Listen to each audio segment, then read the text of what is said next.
All right, everybody, welcome back to the Nosebleed Sports Podcast. I am Adam Schmidt. With me, as always, he's Adam Schmidt. I'm Chris Witt. I'm so lost right now, and the reason is because we got a special guest, and we're going to kick it off right away with our special guest today. Bengals enthusiast, writer for LockedOnBengals.com, all-around good guy. Founding member of the legendary R&B group Debonair, and 6-time MVP of the Turkey Bowl, Mr. Andre Edwards. Andre, how are you, brother? I'm good, fellas. How about yourself? Excellent. Very good. Very good. 6-time or however many times he's played is how many times MVP he's been. Basically, that's exactly right. And unfortunately, I'm usually the quarterback on the other team, so that's an automatic L for me. No, that just means you finished as second in the MVP voting. That's all. Oh, yeah. Yeah, there you go. I'll take that. I'll take second in the MVP voting, especially if I'm losing to you. I'm okay with that. Second out of like 8 total guys. Yeah, exactly. Hey, it is what it is. It is what it is. Absolutely. Nobody's counting. That's right. That's right. Andre, so we're going to kick right into this. Usually we go through a whole spiel how we're the nosebleeds, but doesn't matter. Doesn't matter today because we have the legendary Andre Edwards. Andre, I just read you just had another story on LockedOnBengals.com. Is that correct? I did. About 4 or 5 days ago. Yes, sir. All right, so tell me about it then, because what I read is it's all about finding out who's new on this team and who's who. Yeah, I mean, I think honestly that's what it comes down to, right? Last year the Bengals finished 7-9, had a pretty porous offensive line that basically derailed the entire season. And so it's about, all right, who are the new guys, who are the folks that can make an impact here that would really help to turn these things around. And I think you look at guys like Billy Price, you look at Cordy Glenn. I think immediately those two guys are upgrades to the offensive line that were desperately needed in order for the Bengals to move forward. Well, I'm right. So the offensive line was horrible. I'm an Andy Dalton apologist. I actually like Andy Dalton, unlike most people. He puts up good numbers when he's got time. He puts up better numbers than average, right? Yeah, no. So I think, honestly, to me, Andy Dalton falls somewhere in that 12 to 16 quarterback, as far as the rating is concerned. So is he elite? No. But would you take him over probably more than half of the quarterbacks in the league? Yeah, sure. I mean, I think that's reasonable. I mean, at this point in time, I'd take him over half the quarterbacks in our division. Yeah, all except Ben, right? I mean, yeah, with the exception of Ben, yeah, because I think Joe Flacco's trash. And he's slowly proving it too. Yeah, and I think I'm intrigued to see what Baker Mayfield will be, but I mean, I would take him over Tyrod Taylor for sure. So, Baker and anybody else is unproven at this point. So yeah, I mean, even if it's a Turkey Bowl scenario of Ben Roethlisberger is the MVP, Andy Dalton is finishing second. Yeah, which is okay. I'm okay being Andy Dalton. Absolutely. But that does make you Ben Roethlisberger.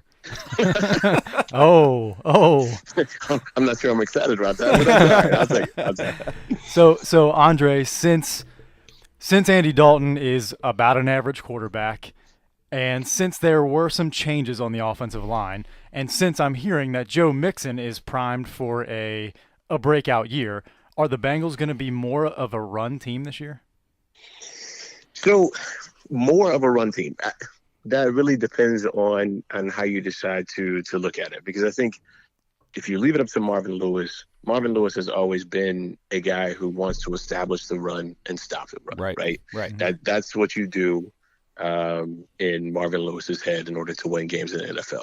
And at times it's hard to debate that. Other times you watch, Drew Brees and Aaron Rodgers, with no running game at all, previous to last year for Brees, but pretty much every year with Aaron Rodgers, and those guys just fling the ball around and they win games. But I think if if you know the limitations of your quarterback and understand what you need to do in order to win, I think running the ball is key.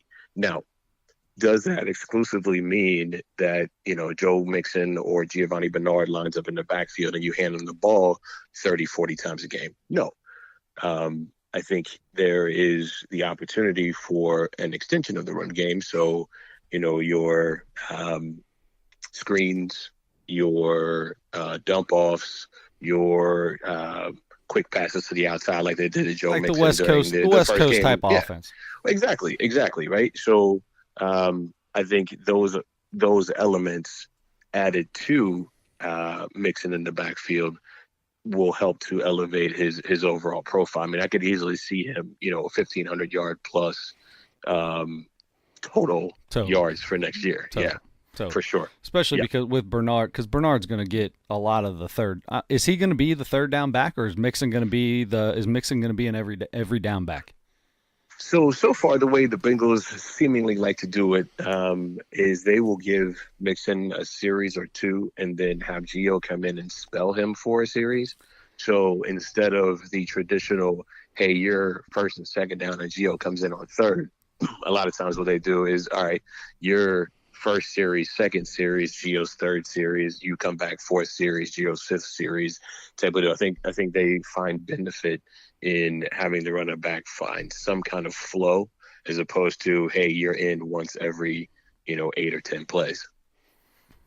That's fair. So when they are in passing situations, is there a clear second receiver? Is there anybody else that's going to kind of open things up for AJ Green, or is he going to get double teamed every play, every game?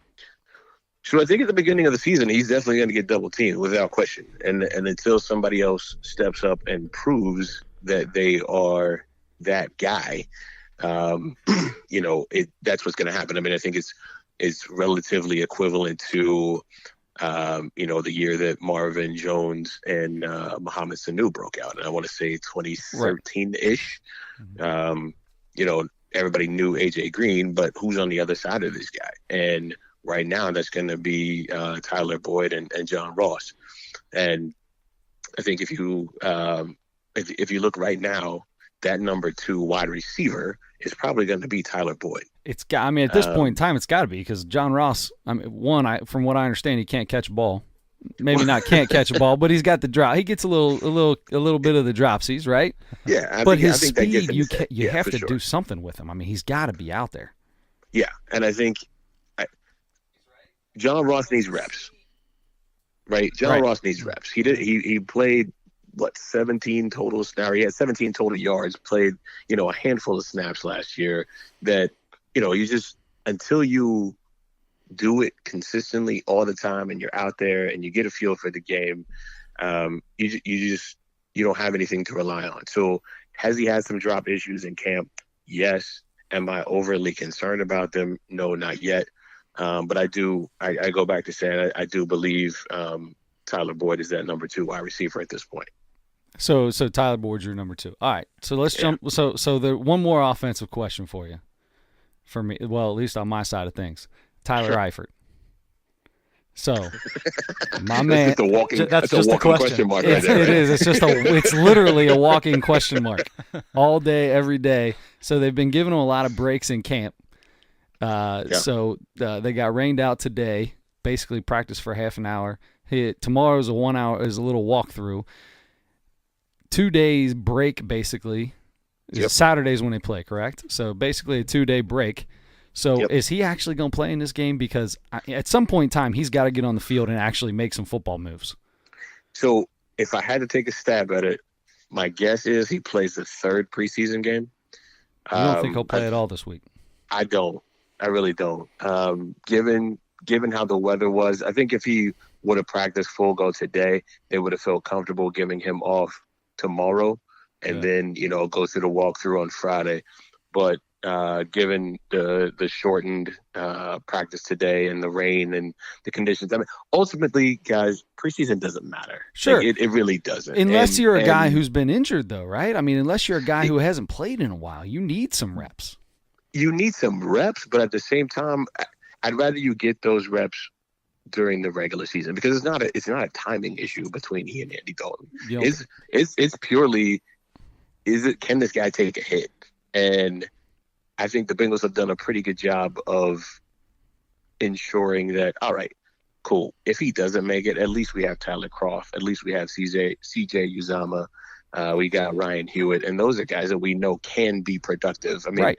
Kroft caught 7 touchdowns last year. So, I mean, it's not like he's a slouch. He's no Tyler Eifert. Right. But, what you don't want to do is, let's say there's a finite amount of snaps in Tyler Eifert, right? I don't know what that number is, but let's say that there's a finite number. Do you want to use up any of those reps in a meaningless first or second preseason game? Third game, sure, because that's the quote unquote dress rehearsal, right? That's when they're going to play the most. The starters will play the most. Exactly. You give them the opportunity to play a couple quarters. You let them cool down over halftime. You come back to start the third quarter, so the back gets a chance to tighten up, get it back loosened. Okay, all of those things you can simulate a game.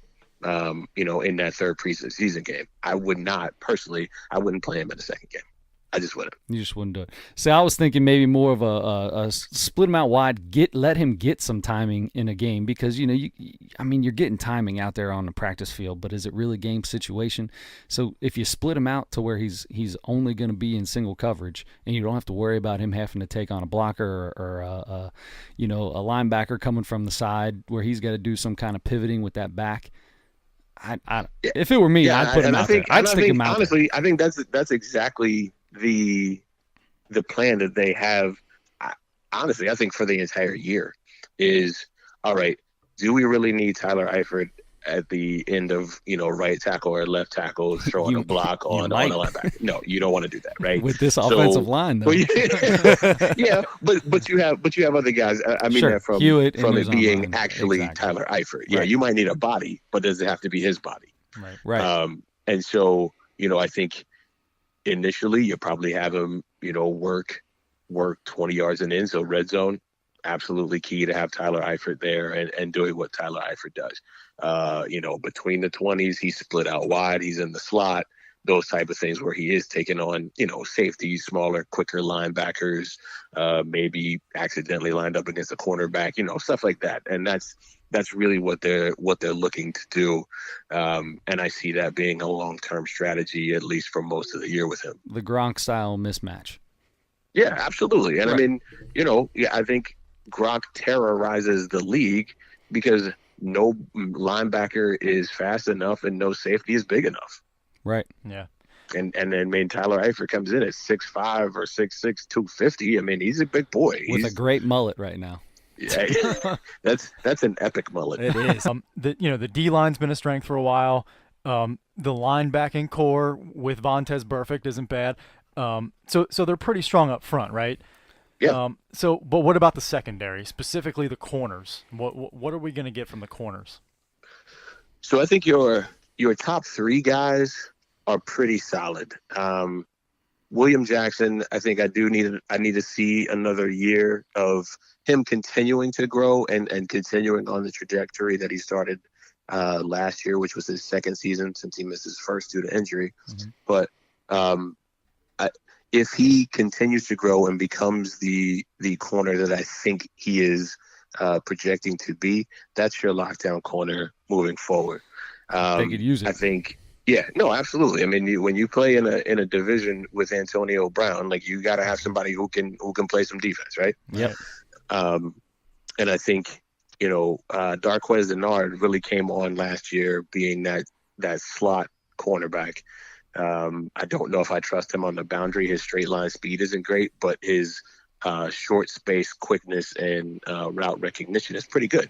And I think he played in his first really truly healthy season. He played and acquitted himself pretty well in the slot last year. And I was just going to say, he played pretty well in the nickel last year. When he came in, he did well. Yes.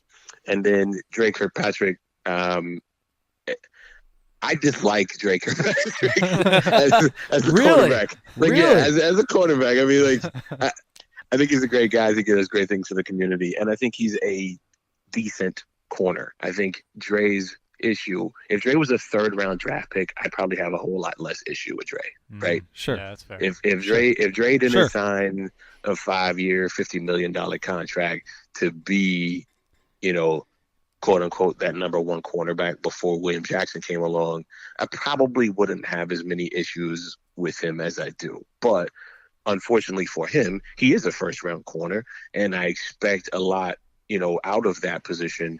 And he doesn't always bring that. He panics a lot. He, double moves seem to mesmerize him to a point of just being like, what just happened? And the receiver's 10 yards behind him. I feel like there's almost every game, if there's a touchdown thrown, it's on a pass, a double move that the ball's just floated over his head, and it's like he's like 5 feet short somehow. Yeah. I can't disagree with that. And so all of that being said, though, I still think he's a decent corner. Again, my biggest issue is he's a 1st-round draft pick, and I think he should be better. He's not, and that's okay. The good thing is though, our defensive line is so impressive that there's not going to be a lot of double moves that come on him. So yeah, there shouldn't be. There shouldn't be. Those two things should work hand in hand, right?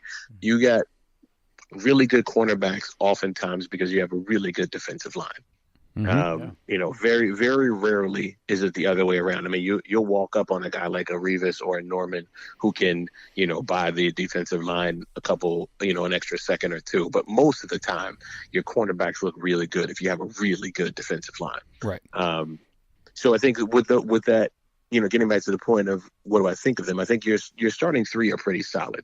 And, most teams would kill to have one guy, the caliber of a William Jackson. We've got 3 guys who can go up there and start. The issue becomes, all right, what happens when one of these guys goes down? And it's almost inevitable in the course of a football season that somebody's going to get injured in that secondary. And there's just not a lot of depth behind those 3. You look at guys like Tony McRae, who just came back today from injury, Kavari Russell. They signed a kid who played for Carolina and I think Atlanta during their Super Bowl run, Goodwin maybe. Yeah. They just signed him to give him a shot. I will say this, it would not shock me if at some point in time, based upon how those second-level guys play, if Adam Jones doesn't make a return to Cincinnati. That was going to be a question I wanted to ask you was there's been a lot of rumblings about this. James Rapine talks about it all the time on 1530. He talks about, this could, don't be surprised if they cut him and you see him come back, sign at a lower rate. I mean, the guy's in phenomenal shape still from what I understand. Yeah, I mean, that fight in the airport, he looked really good. He did, didn't he? I wanted to be the first to mention it. hey, that was all on the airport security man. That guy, Absolutely. He was asking for it. He was asking for it. Oh, no. I am totally kidding. But, but yeah, I mean, I think, you got a veteran presence. I'm not asking him to, be something he's not, right? So I need you to be the 4th or 5th best cornerback on this team. And I think he's athletic enough. I think he's savvy enough to play that position and play it well, and not cause a lot of issues for us in coverage. I don't want him covering Antonio Brown one-on-one. No, we saw what happens when that happens. Yeah, absolutely. Yeah, right, absolutely. But at the same time, if you're covering the 3rd best or 4th best wide receiver on a team because they went, spread offense with no running back, I'm cool with that. Yeah. Right. Okay, so we're going to get a little risque here. The NFL, I don't know if risque is the right word, but anyway, the NFL changed its policy on the national anthem in the offseason, right? So in short, you can stay in the locker room for the national anthem, but if you're on the field, you have to stand, right? Right. So players during the first week of preseason games, we saw guys were still taking a knee. Guys were raising a fist or doing whatever they felt necessary to kind of continue the same demonstration, to kind of raise awareness for the social issues that have been the theme, that have been the reason for this whole thing starting a few years ago, right? Right. So, and from what I understand, fines will happen for those guys. Maybe that's not right. I don't know, but I from what I understood, they're supposed to get fined. You never know what the NFL is going to decide. So, having said that, so what is your take just on the whole thing, really, just on the continued protests or whatever the proper word is to describe that, the new rule, the NFL's handling of the whole thing, the media making it, keeping it a frontline story. Right. The floor is yours. Your take on it. So, one, let me start by saying thanks for presenting it from the standpoint of it being a protest to talk about social inequalities and social injustices. The whole point of the whole thing. Right. It's not about the military. It's not about the police. It's not that. It's, the original intent of the protest was to draw attention to social inequalities within our country that have plagued, unfortunately, this country since its inception, right? Mm-hmm. Of course. And so I think, Kaepernick and Eric Reed, who basically kicked off this whole thing, were on to something from raising the level of awareness and having a platform to be able to do that. Oftentimes people will say, well, they're making millions of dollars and, why do they care? And why aren't they saying, well, hey, I'm a rich guy and everything's great and everything's cool? Well, obviously great for you because you're rich, right? Well, who's going to listen to a poor guy on the side of the street? That's exactly right. Right. Mm-hmm. I mean, we walk past those who are less fortunate than us every day, and it's like, I don't have any extra change, man, or sorry, I couldn't do that, or nobody pays attention to those people. The millions of signs that are made, and the millions of people that are homeless and on the street and don't have jobs. Nobody listens to those folks. We listen to the people in power. We listen to the people who are on television, right or wrong. That's what we do. And so, you had somebody take a stand for people who don't have a voice. And I find that to be commendable from that standpoint. I also believe that, once awareness is raised, what do we do next? Exactly. What's the next move? What's the next step? I think some of the continued protest and continued backlash is due to, one, probably some of the rhetoric of the president. But whether you like him, don't like him, doesn't really matter. I think his words are antagonistic to this particular cause. I also believe it's, from the media standpoint of trying to convolute the original message. So I think, all right, players, what are we going to do from this point moving forward? How do we change? How do we change what's going on? It's interesting, man. It's very interesting. Yes. to look at the whole thing, right? And so I think currently, the NFL is reviewing with the Players Association exactly how they want this thing to read, because it did come out previous that, all right, cool, you can stay in the locker room, but if you were out on the field, yes, you had to stand. So they are talking to the players union right now, because originally this all just came out without doing anything. Right? Exactly. Yeah. Originally they did not. And, which only served to do what? Fire up the players even more. Right? Yes. So this could have gone away, in my personal opinion, as far as the NFL is concerned and from a business perspective is concerned, if you sat down, talked to the players, figured out what they wanted and needed. Hey, let's put together some community programs. Hey, let's, air some commercials with Roger Goodell and, Colin Kaepernick and Odell Beckham and AJ Green. And, let's put a campaign together that makes this, even if it's just, lip service, let's make it look good.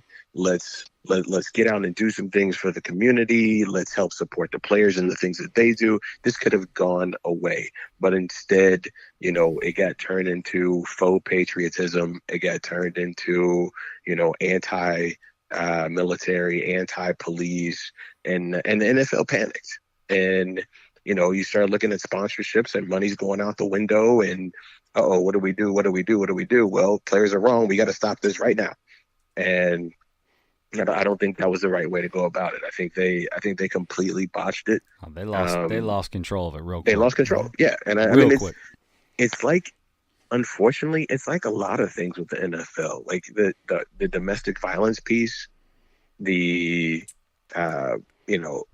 abusive of substance piece, marijuana and, versus controlled substances, the catch rule, that new helmet rule, like all of these things that they try to do, like they just completely jack it up, and it comes off as a mess. Like nobody knows really what they're doing. Just like this helmet rule right now is started off a mess. It'll be interesting how the second week of the preseason goes with it, but the first week wasn't that great.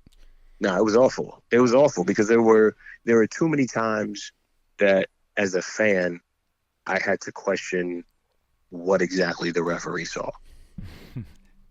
And that you can't have that. I mean, we're sitting at home with giant TV screens that I can slow down and watch 54 times back and forth. And look, he's looking at the guy and his helmet hit him in the chest. And like I can do that. And so therefore, you can't make the rule more convoluted than the average person can sit at home and watch. Like I know what a hold looks like. Oh, he pulled his jersey. Yep, there's the hold. Okay, cool. I can see that, right?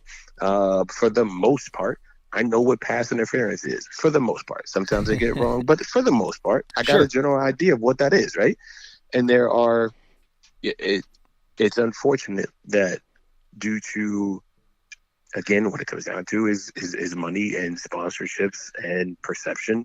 The whole CTE and, concussions and whatnot, that whole subject came up. And as a reaction, it's all right, well, we got to be a super safe sport now that we had never been before. And we're going to implement this giant change that we basically give the players who've been playing this game their entire lives, 6 weeks to figure out how to do. And we're not even really sure how to implement it, but this is what we're doing. Yeah. The decision making from the front from the NFL office has been questionable at best for a long time.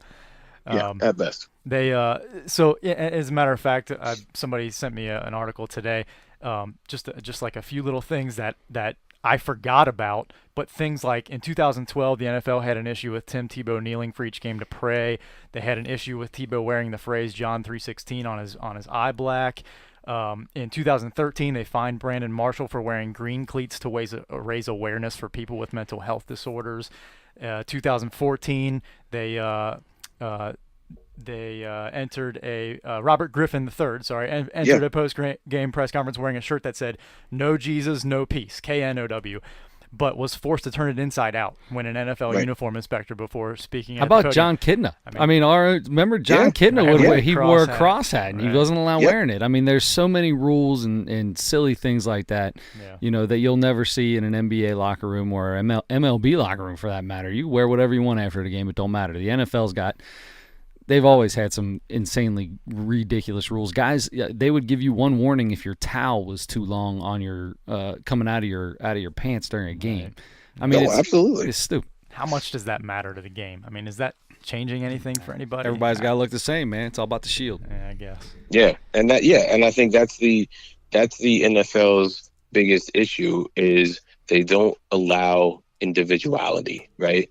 I mean, there has to be some room for a player to express himself and be more than just a football player. If like to your point, you watch the NBA, there are plenty of guys who can express themselves on the court, can wear, a different warm up, can do different shoes, there's just a lot of room in there for that to happen. Mm-hmm. And in the NFL, although it is the most popular sport, at least here in the United States, if not, probably second to soccer as far as the world is concerned. Right. But there's just not that opportunity for the players to be more than what the shield is you put on the helmet and you go snap a ball and let's get on with it. Right. Yeah. All right. So your prediction for the Bengals record this year? Just going back to specifically Bengals. 11-5. Oh, sorry, not me. Not you. Andre, I know what you think. Yeah, I heard that prediction on your last podcast. I was like, wow, sorry that's about pretty, that. He was wrong, obviously. That's pretty bold. I'm telling you, Andy Dalton just needs that. He's going to get a half second more time this year, and that's all he's going to need. Well, I will say this. He has way more weapons this year than he had last year. Yep. He should, on paper, have a far better offensive coordinator and offensive scheme than what he had last year. Purely by the fact that Russell Bodine is no longer on this team, the offensive line should be better by default. Yes. And if I never have to see Cedric Ogbuehi play left tackle again, it'll be awesome. There you go. With that being said, I was on. This sounds slightly pompous and ridiculous of me, but I was on another show before this one.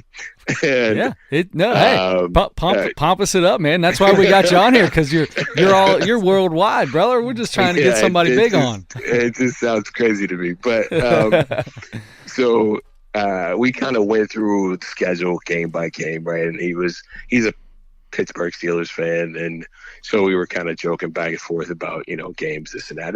And honestly, as we went through, I think I came out somewhere 9-7, 10-6, and I figure in my head the two swing games between 9-7, 8-8 to 9-7, 10-6 are the Denver game at home and the second Baltimore game. Okay. At those Baltimore. those two for me are really, truly, all right, if we can win those two, I still think you beat the Browns 2 times this year. I'm not saying it's a cakewalk, but I just don't think that they're still a year away. Yep. If you can beat Baltimore twice, that's 4 wins. You pick up some wins against Miami, you pick up a win against the Raiders, you pick up a win, now if we're calling the Broncos as a win, there's some wins in there that I think get you to right around 9-7, 10-6. It's I only see 4 losses in here when I look at it, but that's just me. Even though I'm only seeing 4 losses in here, I'm sure that's a completely objective. I have to say that there's probably going to be a game in there that they blow up. There'll be it'll be a wet game sometime, and Andy will drop the ball or something will happen like that. Drop it if it's a dry game. So that's where I come up with 11-5, but I don't know. Yeah, no, and I mean, can't tell me it's not doable though. Is it out of the realm of possibility? No, but the schedule is much harder this year. I mean, the NFC South is. I mean, when you run through, Cam Newton, Drew Brees, those are some. I mean, the Atlanta Falcons as a team, like those are just some really, really tough matchups, right? Yeah. For anybody, and I mean, I don't care who you are. I think those are just some really tough matchups, and I think based upon the weaknesses of the Bengals at this point in time, which are offensive line, a truly established number 2 wide receiver, the uncertainty of Tyler Eifert's injury, and then quite frankly some question marks at least about the defensive secondary. I just think that it's a tough road to hoe, and 9-7, 10-6 feels about right to me. All right. Well, I'm good with that. I'm good with that. Yeah. That puts us right in the playoff running. Absolutely. I am 100% good with that. Yeah, and I think if you can pull off a 5 or a 6 seed, and now you're matched up against a let's say it's a Denver or Kansas City, or if it's heck, I'm even trying to think who else is relatively decent AFC wise. maybe the Chargers, somebody like that. Right. If you're up against one of those teams, I think anybody other than New England, probably Pittsburgh, anybody else, I think you got a pretty decent shot at pulling off a win. I agree. I think that they have the talent to play with just about anybody. Yeah. And then unless you're going to get tore up by a guy like Drew Brees or a guy like who could come up and pick you apart. Unless you're going to come up against one of those 4 or 5 guys. Exactly. Yeah. Those are perennial all-stars who you're just like, those who pick apart. They pick apart do it to everybody. Right? Yes, exactly. All right, Andre, so very last thing before we let you go. I know it's like hours past your bedtime. Man, you are not kidding. Because most older people eat dinner at 3:30, watch Jeopardy, and then they're in bed by 7:30, right? I had to set my alarm to wake back up.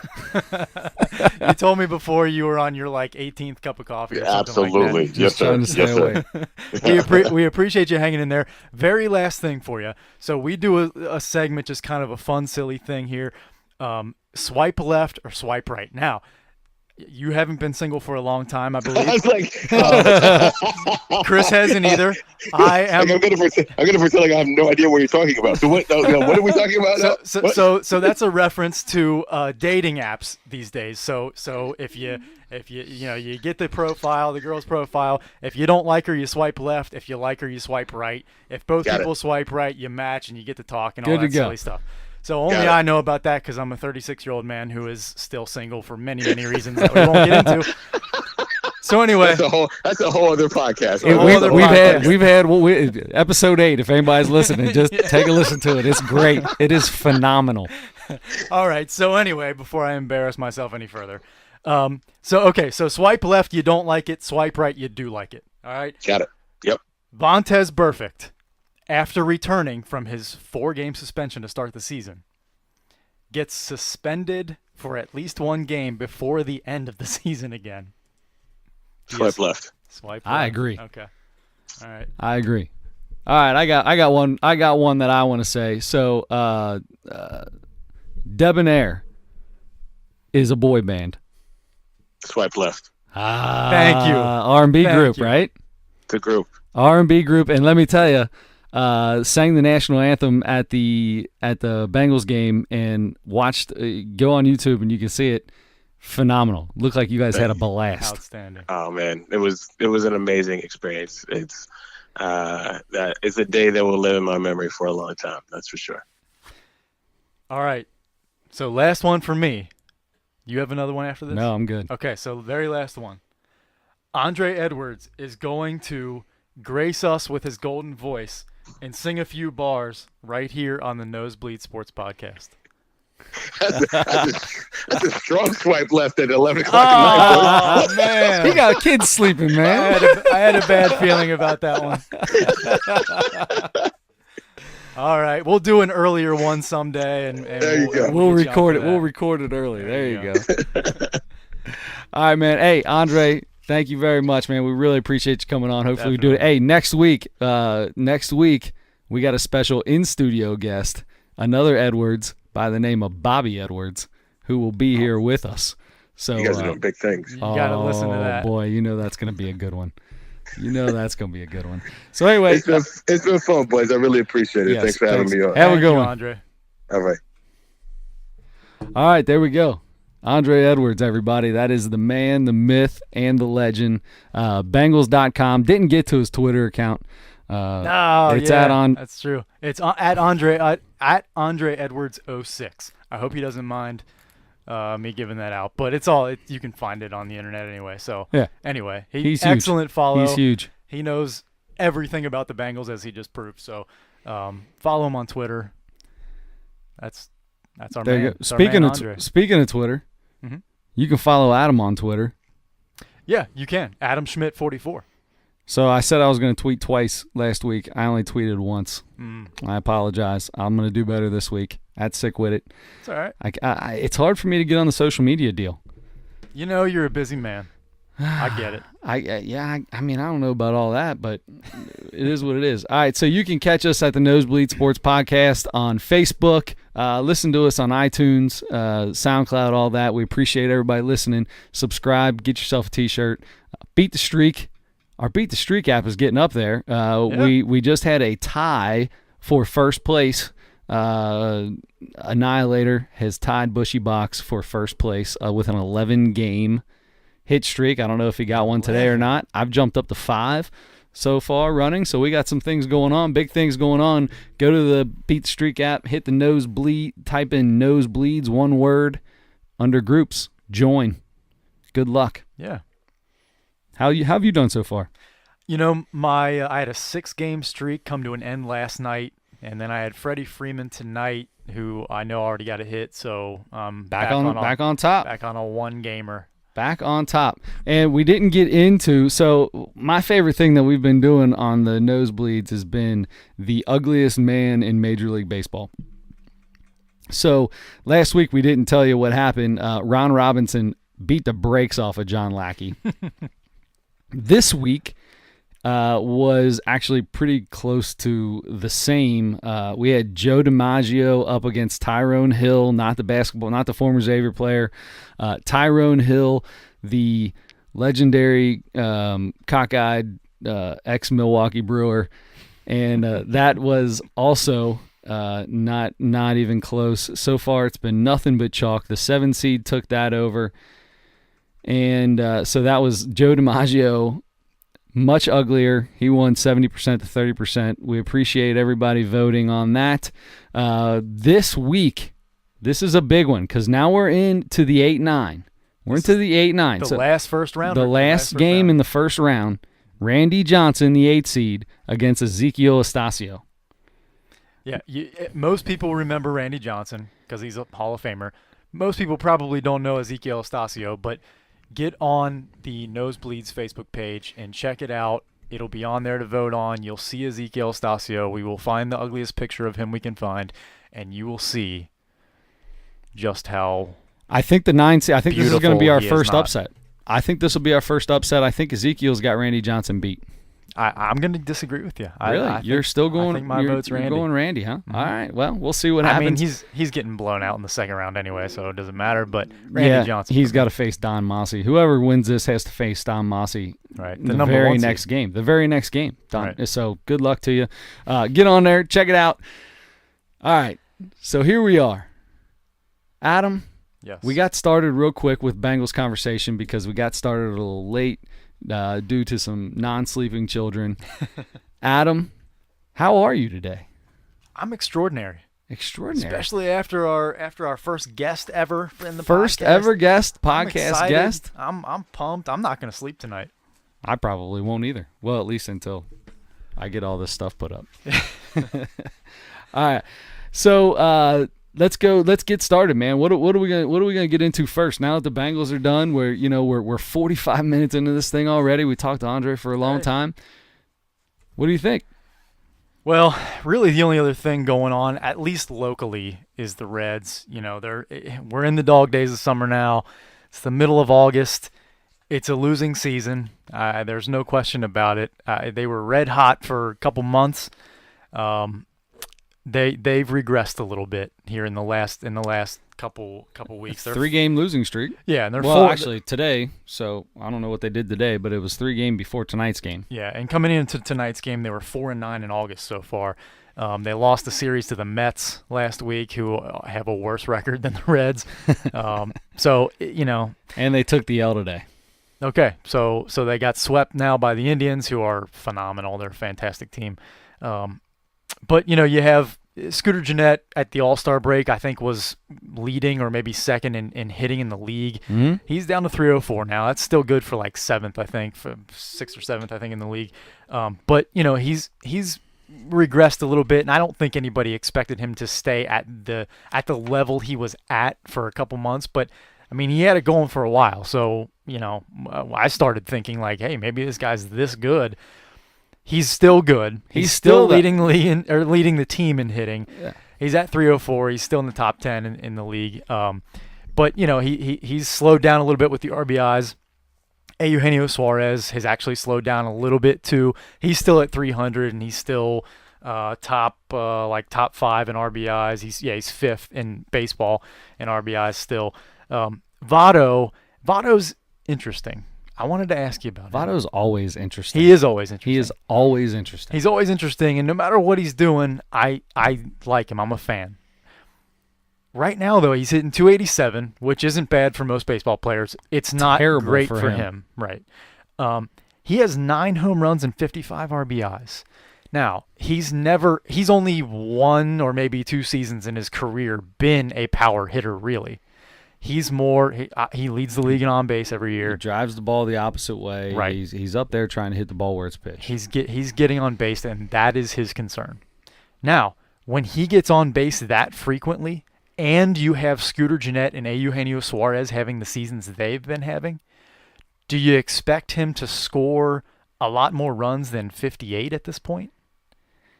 I mean, he's not near the league lead. He's really only getting on base. He's not driving in runs. I'm going to say nobody's scoring on base for him because they're already driving him in. I mean, Suarez and Scooter are driving him in before he gets a chance, right? Well, no, but that's what I'm saying. Like, I think he should be scoring more for the frequency that he gets on base, and having those 2 guys behind him. He's scored 58 runs. Yeah. That's at this point. I would expect him to be. With that scenario, I would expect him to be 90s. really close. Yeah, around 100. So he's not scoring runs, and he's not driving them in as much as we kind of need him to. And Jim Riggleman made an adjustment that is absolutely right because of that. He's hitting second now instead of third. I have said forever, for years, I've said Joey Votto would be the best second hole hitter in all of baseball because that is what That's the way his approach at the plate. That is what he's designed for. Yeah. He's a second hole hitter. Yeah, exactly, and because he will hit the ball the other way, or he'll put the ball. He'll hit line drives into the outfield if you got a guy on first or if you got a guy on second, just to advance a guy. Now, a lot of 2-hole hitters are going to be maybe your best bunter. I don't remember the last time he laid down a bunt. But it's Major League Baseball now. You're not sure. A bunter. It doesn't matter anymore. And pitchers still pitch around him, even though he's really not a power threat. Pitchers still pitch around him so much because he's such a good hitter. They just want to try to keep him off base. Right. But he's got such good command of the strike zone.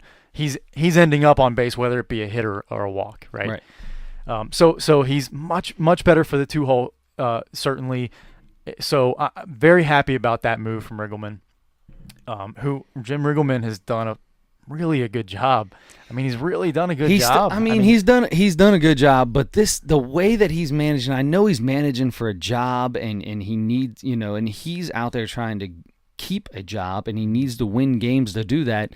But he makes some moves. This team needs to let these young players live through some aches and pains. All right, listen, we all want the Reds to win. I want the Reds to win every single game. Mm-hmm. This season is not designed for the Reds to win every single game. I'm not going to lie to you. At this point in time, it'd be better for the Reds to lose every single game. Let's to make sure you get that pick, because right now our farm system is everything. Right now we have we're basing our future off of the future of the farm team. So he's got to let some of these young pitchers stay in games. He's got to be a little not as fast to pulling the trigger. Just because you have a lefty righty matchup doesn't mean that you need to start certain outfielders. I mean, we need to. There are guys that we need to see if they're going to be part of this team later. Mm-hmm. And I don't care if it's a lefty or a righty, and you're righty or lefty or what you are. Guys like Phillip Ervin, right now with the injuries we have, mm-hmm. he should be playing every single day. There's no reason for him not to play every day. And if you bring, a couple scrubs that, to be honest, Williams and I can't remember the other guy's name, they are never going to be on this team. They're not going to be on this team when they're good. Phillip Ervin has a chance to be on this team when they're good. He was a previous number 1 first-round draft pick, not number 1, but first round. Right. That's the guy who we need to find out if he's actually going to be here or not. And he's been playing well. Mm-hmm. Riggleman's got to give these guys a chance. Yeah. And especially to your point with the pitching staff, you still have David Hernandez, Jared Hughes, Raisel Iglesias pitching really well out of the bullpen. But some of the other guys have kind of, Amir Garrett was unhittable the first 3 months of the season. And then since then, he's really kind of dropped off a little bit. I still believe in him. I still would love to see him start. I mean, I still would like to see that, just to see if that's still a possibility. But you still have a few guys in the bullpen that have been pitching really well. But like you said, it's, now when you have, like last night, when you have Romano pitch an inning and a third and give up 6 runs, yeah, well, take him out. I don't want to watch him give up 10 runs in 3 innings. I mean, I'm okay. I'm with you. So, but my point is more towards, like, I keep going back to the Castillo game a few weeks ago, where he gave up. I think he was in the 5th inning. He had only given up 1 run. We were down by 2, and it was like, or no, I'm sorry. He had given up 2 runs. We were down by 1, and because he wanted to try to win the game, he brought the bullpen in, and because he gave up a hit. Well, if he wouldn't have given up that hit, he would have left him in, sure. But he needs to learn how to get himself out of jams. You're down by 1. You've only given up 2 runs. It's the 5th inning. You just gave up a hit. You need to learn how to get yourself out of that jam. You're never going to learn how to do it. If you're a star, you'll get out of that jam. You never get a chance to find out if you are a star if you're constantly being taken out. Yeah, that's a great point. You think Verlander's coming out in that situation? No chance. Right. Well, yeah. I mean, there is a big difference. Right. But if Castilla is this star that everybody makes him out to be, and he's got the stuff, then you got to find out at some point. You'll never know. He's pitched. He's going to pitch an entire season this year, and we're pretty deep into this one, so he's had his opportunities. It's not like every time he gets in trouble, he gets taken out. No. He's had opportunities. He's not pitched well. He, Bailey, and Sal Romano all have 10 losses already, and Tyler Malley has 9, and he hasn't pitched his last start or 2 up here because he got sent down. Right. So, the staff's been really bad. Anthony DeSclafani's really the only bright spot on the starting staff right now, and Matt Harvey's been okay. Everybody else has been pretty bad. They've had a good start here and there, mostly bad though. But you're going to get, for Romano and for Castillo, those guys are going to get an opportunity to pitch the entire year. And Malley had a chance to pitch a lot, and they may bring him back up in September, and give him another start or whatever. Especially if there's still a possibility that Harvey gets traded.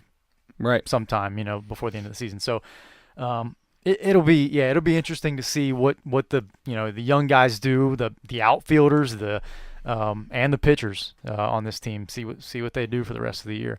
But I'll tell you what, I was at the game last night, and they played the Indians, and the Indians are very good. Mm-hmm. And the Indians have been good for a while, but they are so good this year because Jose Ramirez, their third baseman, dude's legit, is unbelievable. Man, I knew he was putting up some big numbers, but seeing him play in person, that guy hits the ball harder than anybody I've seen. He looks like a stocky little guy that would go station to station. He has wheels. Sure. That guy, he hit a double. He hit a hard hit single to the right fielder and went to second base last night and hit a double on a hard hit ball right to the right fielder. Because he threw it in, because there was a guy on first who went first to third, and he was anticipating the throw going to third, so he just didn't even hesitate. Went around first base. They cut it, but they didn't. They just, I guess, were caught off guard. Yeah, I guarantee it. That was a smart move, and he has some serious speed. Is he your MVP? You know what? There are 4 guys in the American League that you can make a case for. You've got Jose Ramirez. You certainly have J.D. Martinez. You got Mike Trout. You have Mookie Betts. I think those are the 4. Mm-hmm. And I think Jose Ramirez and J.D. Martinez are the 2 that kind of stand out to me. Where that's the real race coming down the stretch here. J.D. Martinez, this dude, he's second in batting average. He's leading the league in home runs, only had 1 on Ramirez, and he's leading in RBIs. This dude's on pace. I mean, he has an opportunity at Triple Crown. We talked about this beforehand, and I agree with you in this, is that if you win the Triple Crown, that you're the MVP. You're the automatic MVP. Automatically. He's not going to win the Triple Crown because Mookie Betts is hitting 350. Sure, but I mean, anything can happen. He's hitting 333. Right. That's a lot. Right. It's a 17-point difference, and it's not out of the question. It's not out of the question. But and JD Martinez is an MVP. He is. It's unbelievable. If it's I mean, I'm always a big guy about co-MVPs and co-awards. Hardly anybody like that. Like I mean, nobody likes that. I like that. But so I could give it to both guys. But Jose Ramirez, because of the power and the speed, he is fifth, I think, in all of baseball in stolen bases and second in home runs. I mean, he's tied for the AL lead in stolen bases. In stolen bases, exactly, yes. So with that kind of speed and power, and he is smooth at third base. Let me tell you, he made a couple really nice plays last night. You know what else he's good at? I think he's the only one in baseball that can that still like choose red man instead of just dips. This guy has got a cheek full of chaw all day, every day. Oh yeah. I mean, I'm looking at a picture of him and he doesn't have a chaw in, but it looks like he does because his mouth is just built that way now. Sure. His cheeks are just stretched. Yeah. He just looks like a squirrel harvesting nuts in his mouth all the time. But yeah, dude, the dude's legit, and JD Martinez is my MVP right now. Okay, if I have to pick one right now, I think I lean Jose Ramirez. Wow. But JD Martinez is so close; it's by a fraction of a hair. That's not bad. A fraction of a hair is extremely small. So, let's get into what we like to do the most. How about swipe left, swipe right? Do you have any more swipe left, swipe rights besides the couple that we used on Mr. Andre? I know you do. I can tell. You picked your book up. The book has been picked up, sat in front. It's like he holds it like he's about to read scripture. It is scripture. What is in here is scripture. It's notes that I write down for the podcast, and that is considered scripture. There you go. So the question, or the answer to your question is actually no. I just had swipe left, swipe right for Andre, but. Good, because neither do I. Oh, hey, that works out perfectly. All right.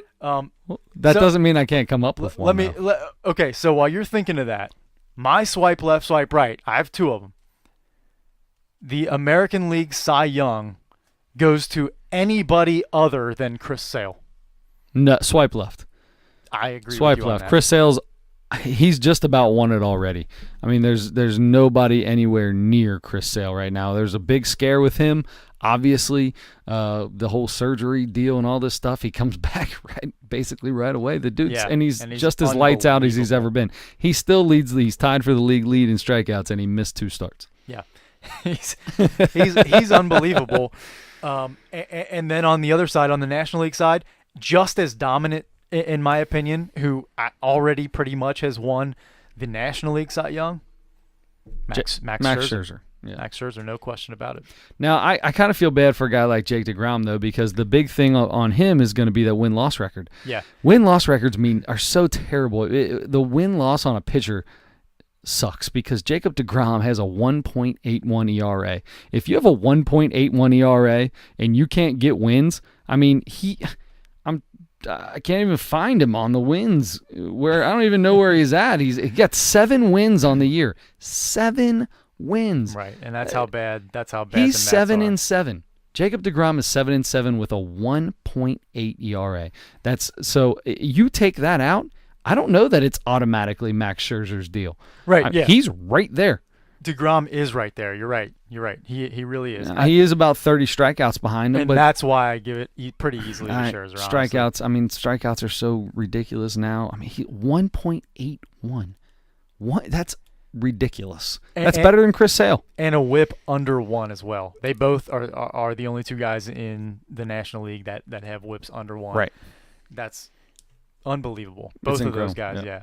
All right, swipe left or swipe right. You're at lunch with somebody you work with. Mm-hmm. You ask for a box to get your food in a box, and the guy in front of you doesn't ask for a box, so you ask him for the rest of his quesadilla.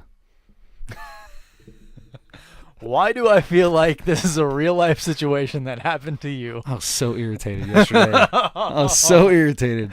So I can't. I'm not going to go any further. So whoever it was might be listening. And that'll be the end of that. So you want his leftover quesadilla No. to take home with you? Is that what you're saying? No. Somebody else did that while I was out at lunch. Okay. Yeah, they did that. Somebody asked somebody for their quesadilla to take home with them during a business lunch.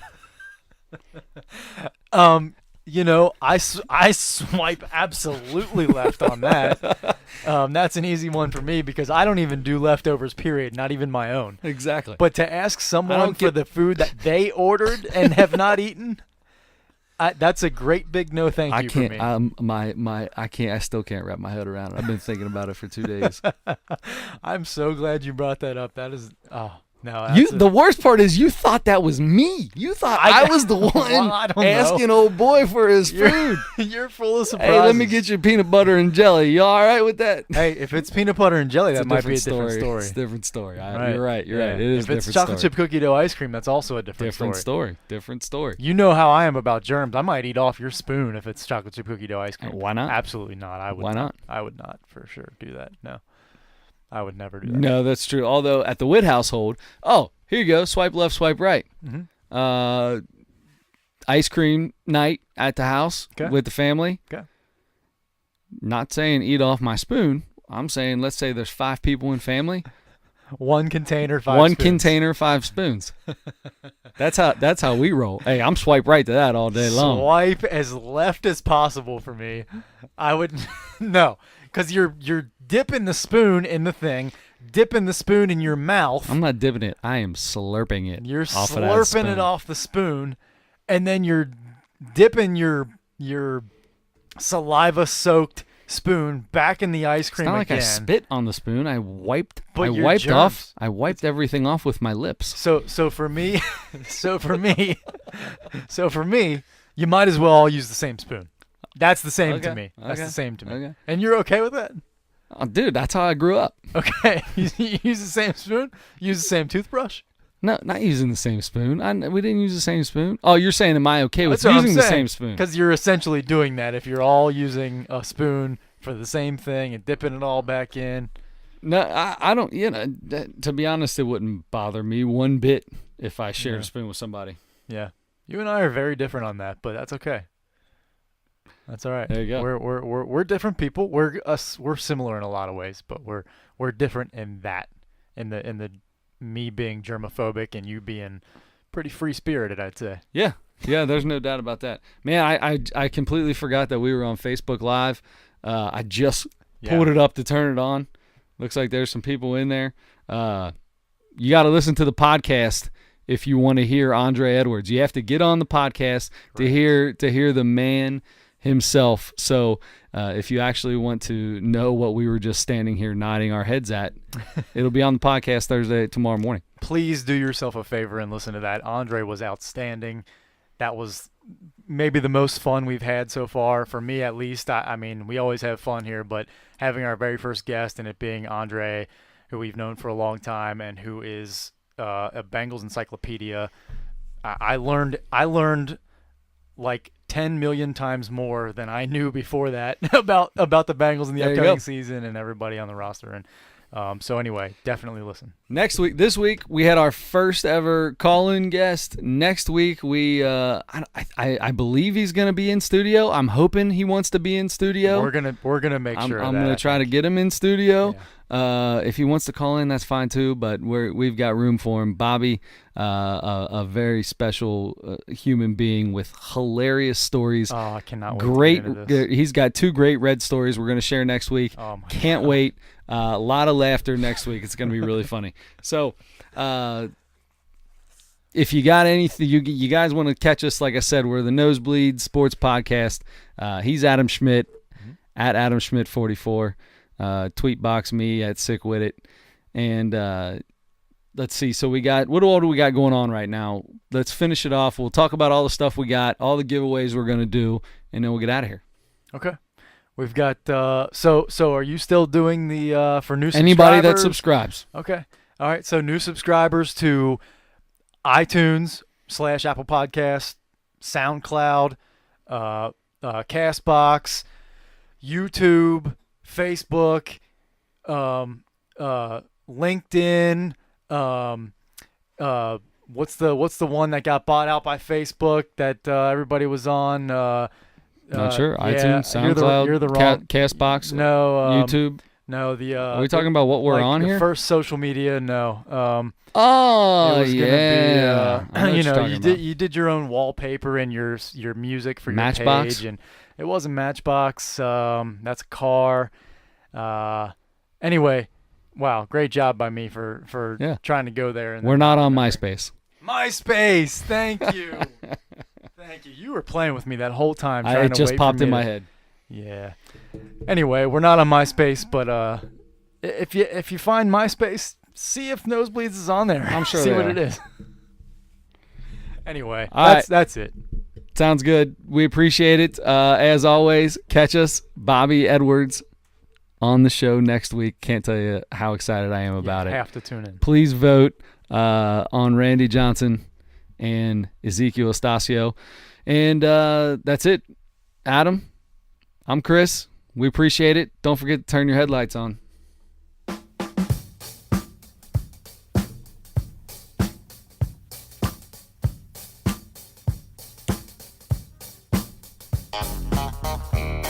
There it is. That's the part I love right there.